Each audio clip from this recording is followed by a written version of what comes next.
Olha, um Baby Yoda.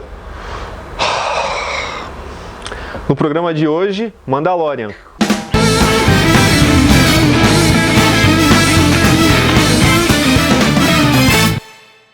E se você ainda não é inscrito no canal, inscreva-se e ative o sininho para receber uma notificação toda vez que um vídeo novo for ao ar. It is a shame that your people suffered. But bounty hunting is a complicated profession.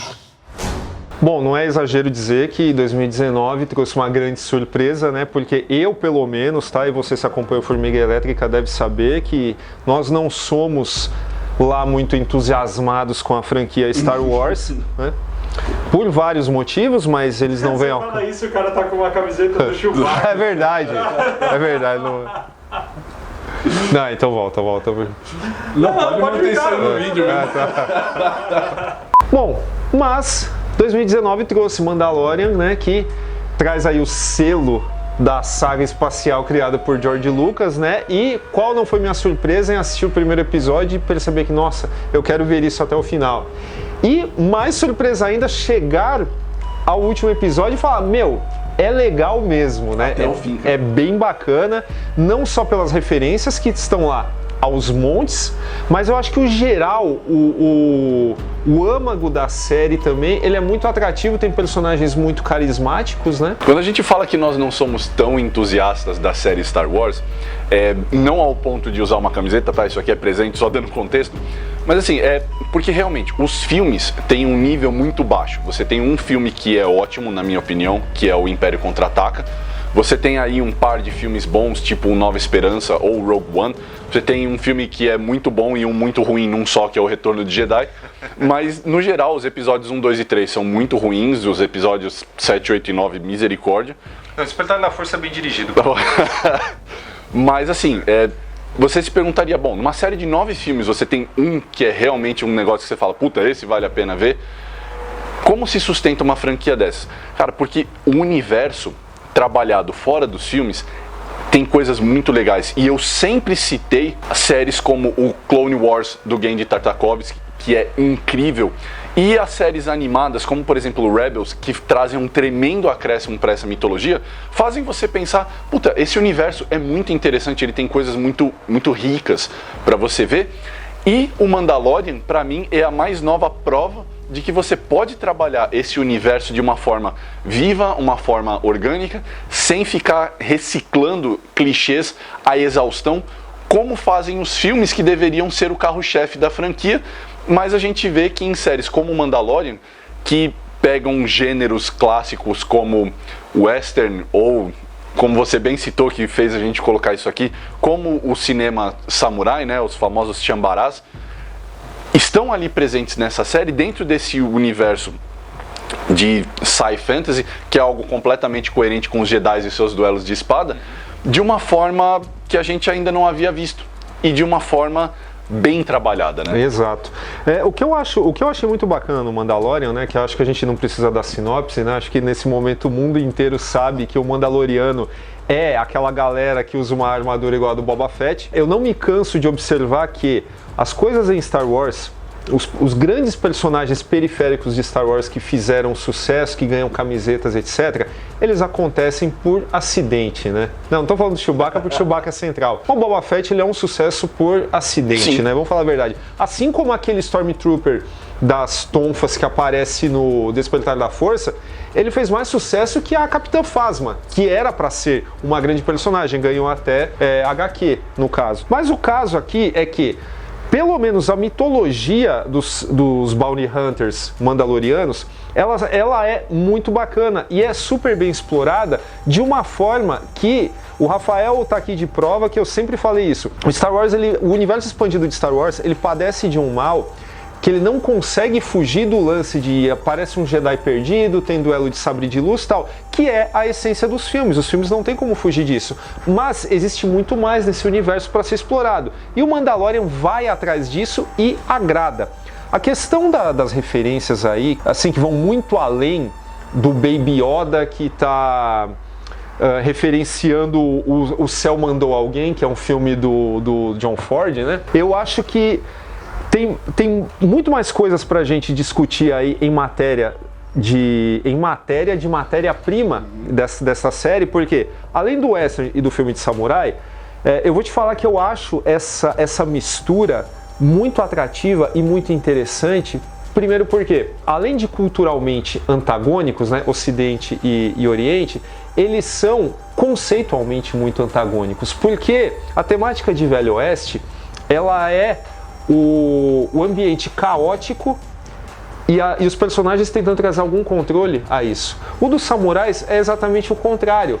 É a ordem estabelecida, é um ambiente que é para ser puro, controlado, uma ordem e tal, e o caos se instaurando ali.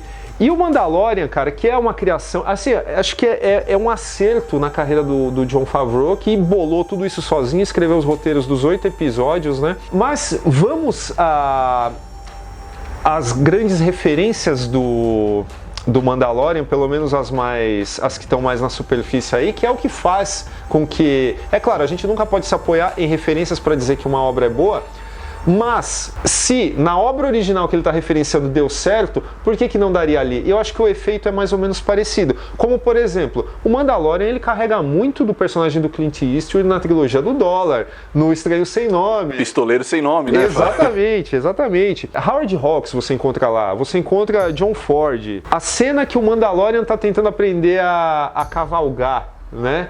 Também um filme do William Wyler, Da Terra Nascem os Homens, olha só, até anotei aqui. Fora com a presença do Baby Yoda, né, que é a fofurice da série, né, que ninguém resiste, né? Até o Rafael, que tem um coração gelado, ele se rendeu ao Baby Yoda. Que na série ela é referida apenas como a criança, tá? Sim. Esse negócio de Baby Yoda é invenção da internet. Então assim, porque eu tô dizendo isso só porque tem muita gente que achou meio bobo. Porra, Baby Yoda, cara, é foda. Não existe Baby Yoda, tá? É só a criança e a presença dela na série faz total sentido. Faz muito sentido e dá um ar de volta à temática de samurais, dá um ar de lobo solitário. Né? Sim, sim. Além de tudo tem um pouco de Koike nisso. Mas, cara, você falou da coisa fez as referências dos diretores de Velho Oeste. Meu, não tem nem como fugir disso, porque os próprios títulos dos episódios, eles emanam tropos e subgêneros comuns dentro do faroeste e dentro do cinema Tiambará. Um episódio chamado O Pistoleiro, um episódio chamado O Acerto de Contas, um episódio chamado só A Criança. E em todos eles você tem assim mini roteirinhos que falam sobre típicos eventos de um guerreiro solitário tentando viver dentro de um status quo que não o privilegia, porque a série se passa logo depois do Retorno de Jedi, então o Império acabou de cair, e eles fazem algo que é genial, tá? Que inclusive valoriza os filmes de uma forma que eles não merecem, que é dar um contexto, uma profundidade para quem ficou para trás depois que Imperador, Vader morreram, e dá uma nuance de que é um universo vasto no sentido de que as pessoas que vivem lá não tiveram contato direto com os eventos que a gente viu no filme. Então quando as pessoas falam, por exemplo, da Nova República e a queda do Império, muita gente não sabe quem era o Imperador. Só sabia quem eram os Stormtroopers, só sabiam da presença do Império através da Força. Os Jedi são uma lenda, são um mito. As pessoas não sabem quem é Luke Skywalker. Fazem ideia do que aconteceu ali. Então assim, é um cenário como o Velho Oeste, onde você está adentrando um território desconhecido. É um cenário como o dos filmes Tiambará, do espadachim solitário, que entra nas vilas que vivem dentro de um império, onde as pessoas não fazem ideia de quem é o imperador, de como ele comanda, só vem os samurais andando ali nas cidades e mantendo o controle, mantendo o poder por ele. Então você tem esses elementos típicos, por exemplo, você tem um episódio que é um mini Os Sete Samurais, que inclusive está aqui muito bem referenciado. Tá? Você tem um episódio que é um Sete Samurais com 2. Você tem um episódio que é o episódio de defesa do forte. Você tem um episódio que é o episódio de libertar o prisioneiro.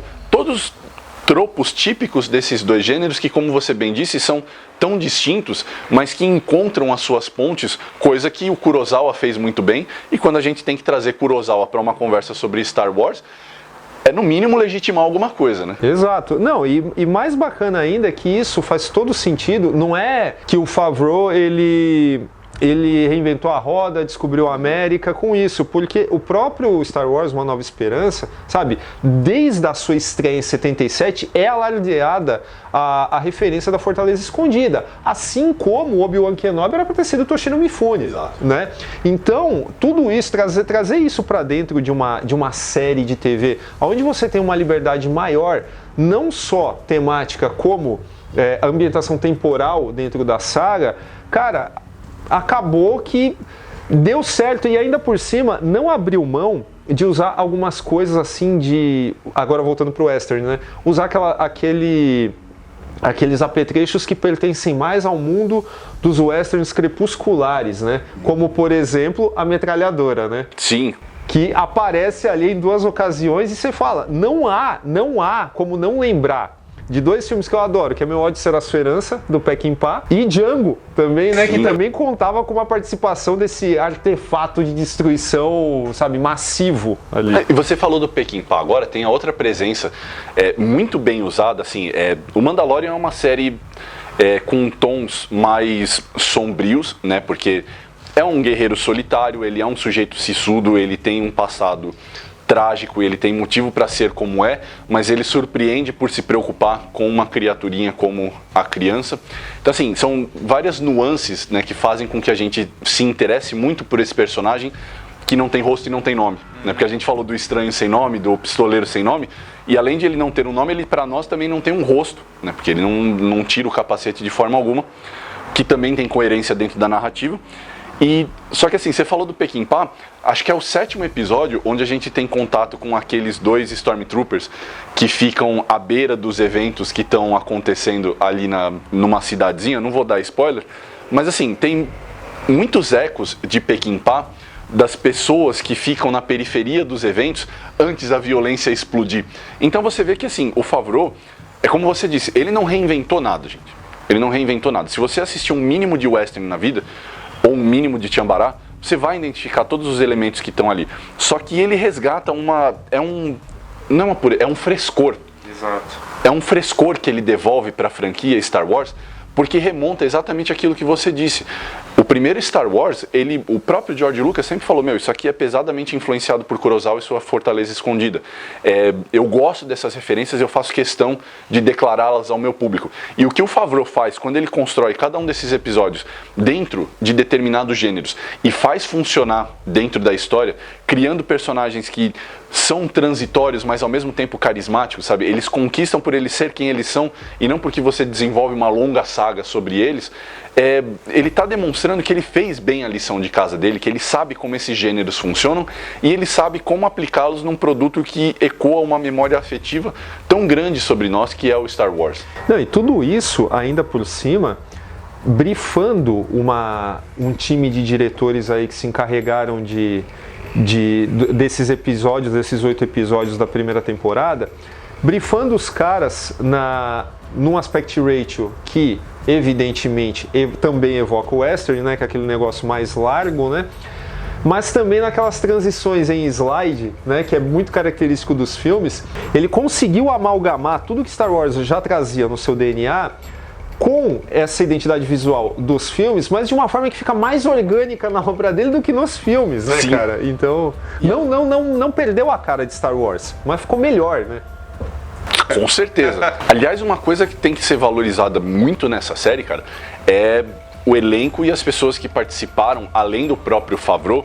Favreau que, apesar de tudo, você pode dizer o que for dele, mas ele foi o cara que deu o pontapé inicial do universo Marvel no cinema, deu um jeito que criou a expectativa que nós tínhamos sobre o universo Marvel, que é com o primeiro Homem de Ferro, que, cara, foi um pioneiro do gênero.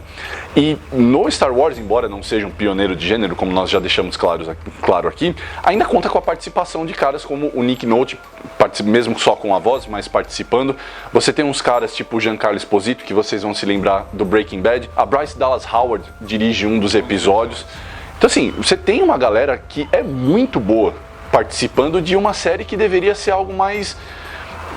Para todos os sentidos, que você sente na série um espírito que deveria ser mais frugal, algo mais, sabe, é a primeira série do nosso serviço de streaming que a gente ainda vai disputar com outros medalhões, tipo Netflix e Amazon Prime, e cara, funcionou bem demais. Funcionou muito melhor do que a própria nova trilogia no cinema. Aliás, eu achei estranho você falar assim, não, porque o pessoal que participou e você não falou do Werner Herzog, né, cara? Puta, pode crer. O Werner Herzog, que é a coisa mais exótica do universo. O Werner Herzog participando de uma série, né, nem um dos filmes de Star Wars, cara. Que mundo que a gente tá vivendo. Um dos maiores nomes do cinema de todos os tempos, né? Participando da série e tecendo elogios rasgados à construção visual e tal. Agora, cara, eu não ia terminar esse programa sem falar que ela tem Carl Weathers, né? Apollo Creed, logo, né, participa dessa série, cara, ele tem um papel muito bacana também. E se sai muito bem, né, Sim. cara? E a Gina Carano também, né? Dando porrada, lutando MMA quando precisa e tal. Fazendo o que sabe fazer de melhor. E a personagem dela eu acho muito bacana também, porque você vê que o estabelecimento da Nova República, ela não deixou só, sabe, um monte de renegados ali do Império, Stormtrooper sujo que vai trabalhar de guarda-costas de um cara que ainda é partidário daquele antigo regime, mas também a galera que lutou do lado dos rebeldes acabou ficando sem emprego também, acabou jogado ali na periferia da galáxia, né? É a coisa do veterano que volta da guerra e não tem lugar na sociedade civilizada. Exato. Que é, cara, é mais ou menos o que a gente vê, por exemplo, no Rogue One, né, que ficou tão famoso por trazer a guerra para o Guerra nas Estrelas, que eu particularmente gosto muito desse filme, ressignifica a Nova Esperança para mim por completo, mas assim, tem gente que tem os seus vieses com ele, nosso querido Gustavo que está gravando nesse exato instante, mas assim, eles trazem o Favreau traz de volta através do personagem da Carano, que chama-se Cara Dune, né, nos lembra de que a guerra tem o seu preço. De uma maneira muito mais leve do que a gente vê naquele final extremamente trágico do que Rogue One, porque ela é uma personagem centrada, né? Ela sabe o que ela está fazendo para sobreviver, mas nos lembra de que a guerra tem o seu custo para todo mundo. Principalmente essas pessoas, eu volto àquilo que eu estava dizendo, que vivem na periferia de todos os eventos que ocorreram, que a gente assistiu na primeira trilogia de Star Wars. Aquilo teve um custo. Você destruir por completo uma estrutura política que existia, com figuras de poder que de repente deixaram um vácuo que ainda não foi completamente ocupado, que é por isso que ainda surgem núcleos de guerrilha, como aquele capitaneado pelo personagem do Werner Herzog na série, que fazem com que a série ela ganhe tons de cinza. Porque o próprio Mandaloriano, apesar da relação afetiva dele com a criança, que eu não vou chamar de Baby Yoda, ele não é um personagem exatamente agradável, ele é um mercenário, porra, ele mata por dinheiro. Então assim, você cria uma relação que é orgânica com esses personagens, e isso deveria ser mais difícil num negócio que é tão maniqueísta quanto Star Wars, né? Sim, sim. E acho que é bacana falar também que, no geral, a série ela tem uma escalada dramática bacana ao longo dos episódios. Eu achei o 7º episódio muito bacana, o 8 também encerrou muito bem, mas o 7º eu acredito que seja o meu preferido, porque ele traz um outro aspecto para todo esse balaio aí que a gente comentou, que é o filme de assalto. Né? E assim, reviravolta em cima de reviravolta, mas sem forçar, né? A gente nunca fica esperando a reviravolta, elas acontecem de uma forma muito, muito bacana. E é um episódio mais longo que os outros, né? Então deu para trabalhar bacana e tal. Eu achei super legal. Espero que as próximas séries de Star Wars elas tragam esse mesmo nível de qualidade. Dificilmente, a gente sabe como a Disney trabalha, né, cara? Eles acertaram uma e agora eles vão repetir esse modelo à exaustão. O que é uma pena, mas pelo menos a gente tem uma temporada de algo que vale muito a pena, de um universo que é muito interessante. Então, assim, fiquemos felizes por isso. Se você gosta do conteúdo do Formiga Elétrica, como nossos vídeos, podcasts e textos no site, seja um de nossos apoiadores. O Formiga Elétrica está com uma campanha de financiamento coletivo no Apoia-se, onde você pode contribuir com o quanto quiser para a continuidade do nosso trabalho. Os nossos apoiadores, além de participar de sorteios mensais, eles também têm direito a um grupo fechado no WhatsApp com todos os editores do Formiga Elétrica, além de lives exclusivas no YouTube. Então, para ser um de nossos apoiadores, basta acessar apoia.se/Formiga Elétrica. Venha fazer parte aqui da nossa família. É isso aí, pessoal. Esse foi o nosso programa sobre o Mandaloriano. Não se esqueça de se inscrever no nosso canal, clicando na formiguinha aqui na cabeça do Daniel, e ative o sininho para receber uma notificação toda vez que um vídeo novo for ao ar. Procure a gente no Facebook e no Instagram, @formiga.elétrica. Entre no nosso site formigaelétrica.com.br, lá você pode ouvir no nosso podcast ou também baixá-lo do Spotify. Mande um e-mail pra gente em natela@formigaelétrica.com.br. É isso, até semana que vem.